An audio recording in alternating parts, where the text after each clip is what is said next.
Peaceful and reasonable agreements between the US and any Middle Eastern nation is almost unheard of. So when Saudi Arabia approached the United States to draw up agreements, especially talks that involve military presences, well, everyone was blown out of left field.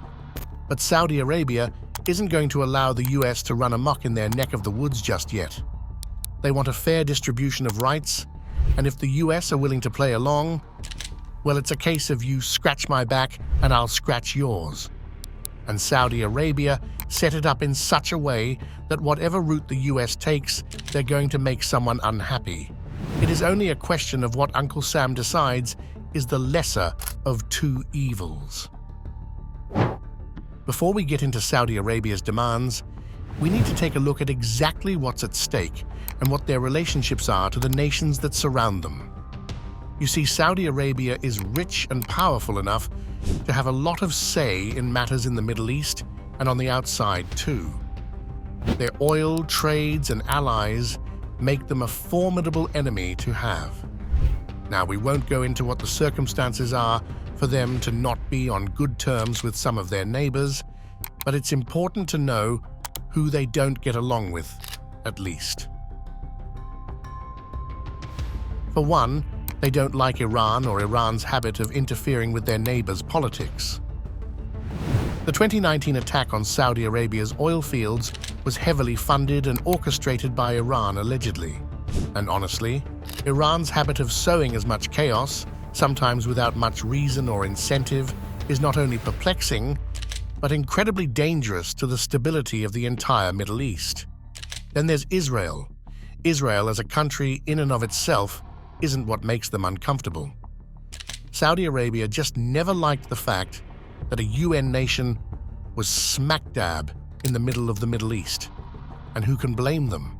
Having Europe, and especially the United States in their backyard, has never boded well for any Arab nation. Palestine, no matter if Saudi Arabia agrees with their policies or not, is irrelevant. They just believe that Palestine should at least have the freedom to operate on their own, according to the terms that were originally agreed upon back after the Second World War when Israel was instituted as a nation.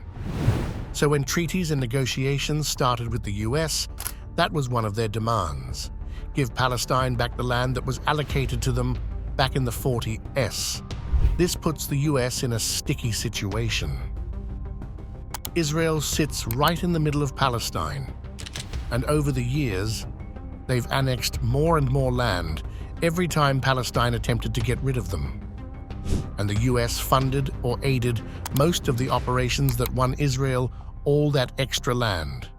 That said, Saudi understands that displacing the nation of Israel and scrapping it as a country is completely inhumane and quite frankly not feasible, but they at least want to respect the people around them.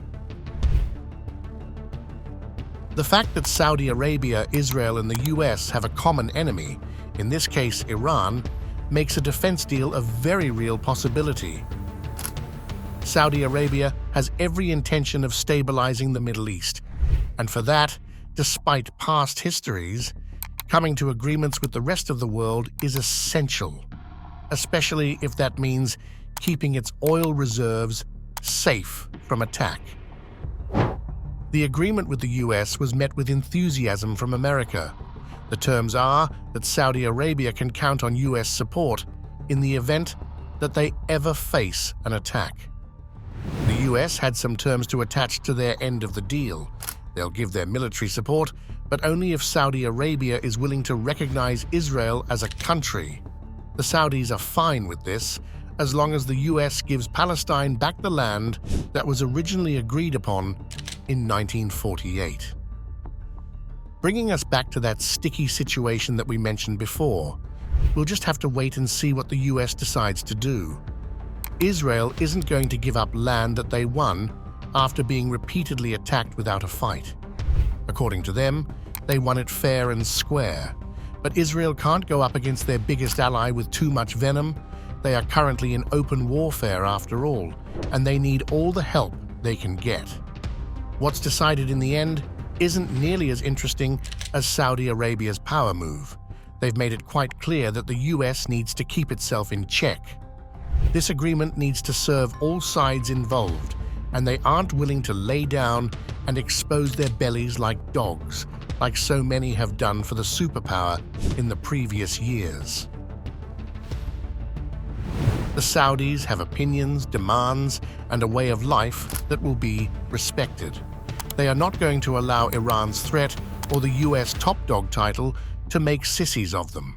The US can decide to play nice or get the hell out of Dodge if they don't like it. In times past, if anyone disagreed with the US or tried to push their own terms and agendas, the US has had enough weight to enforce their ways, regardless of what was asked of them. The fact that Saudi Arabia isn't willing to play that game makes this an interesting situation, to say the least. But signing any agreement with the US will inevitably force them to back out of any support that they might have been considering toward Palestine.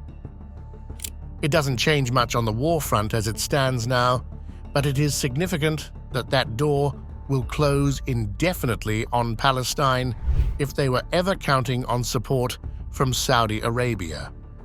And now we'll just have to wait and see what the US decides to do. They definitely want the deal, but they've never taken any action unless there was something in it for them. Do you think that the US will make a deal out of the goodness of their hearts, or is there something else in it for them? You know the drill. Comment, like, subscribe. Your engagement is what keeps the lights on over here, so we can get you up to date on the latest developments in the geopolitical space. In the meantime, stay informed, stay aware, and we'll see you in the next one.